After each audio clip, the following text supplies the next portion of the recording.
वहिनी. बोला, आले का? हो, एक ग्लास पाणी द्या ना. देते भाऊजी, आले. हे घ्या. थँक्यू. पाणी मी मागितलंय, मी थँक्यू म्हणायला पाहिजे, तुम्ही काय थँक्यू म्हणताय? तास झालो, घरात कोणी नाहीये, बोर झाले मी एकटी. तुम्ही आलात त्यासाठी थँक्यू. का? दादा कुठे गेला?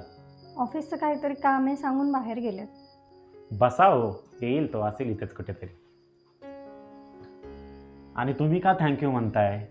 तुम्ही आमच्या घरची लक्ष्मी आहात, सो आम्ही सगळ्यांनी तुमचा रिस्पेक्ट केला पाहिजे. तुम्हाला थँक्यू म्हटलं पाहिजे खरं तर. असं काही नाही हो भाऊजी, सून म्हणून या घरचं जे कर्तव्य आहे तेच करते मी. बरोबर आहे हो, तुम्ही तुमचं कर्तव्य करताय.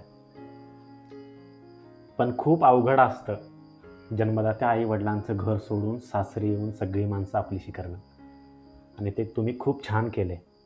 त्यामुळे खरं तर मी तुम्हाला थँक्यू म्हटलं पाहिजे.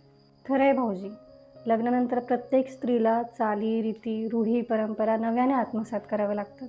पण तुम्ही सगळे इतके चांगली मंडळी आहात की मला फार काही अवघडच गेलं नाही. चांगली वगैरे असं काही नाही हो वहिनी.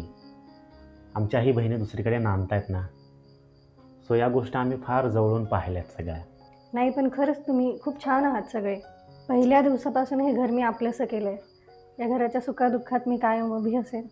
तेवढा विश्वास आहे मला तुमच्यावरती. माझी फार अपेक्षा नाही आहे तुमच्याकडून काही. तुम्ही आल्यापासून माझा दादा खूप सुखात समाधानात असतो. त्याला आयुष्यभर तसं सुखात बघायचं आहे मला. फक्त तुमचा दादाच नाही, पण तुमचे आई पप्पा आणि तुम्हीसुद्धा आयुष्यभर सुखी राहात. एक गोष्ट सांगू वहिनी? हो, बोला ना. मी आणि दादा सोबत लहानाचे मोठे झालो.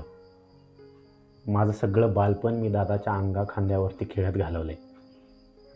इथून पुढं फक्त एवढाच प्रयत्न करा की दादाच्यात आणि माझ्यात कधीच कुठल्या प्रकारचा दुरावा ना आला पाहिजे.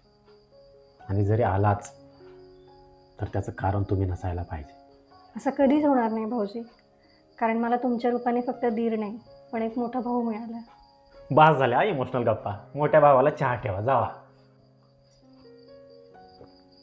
वहिनी, साखर कमी. माहिती आहे मला तुमची सवय.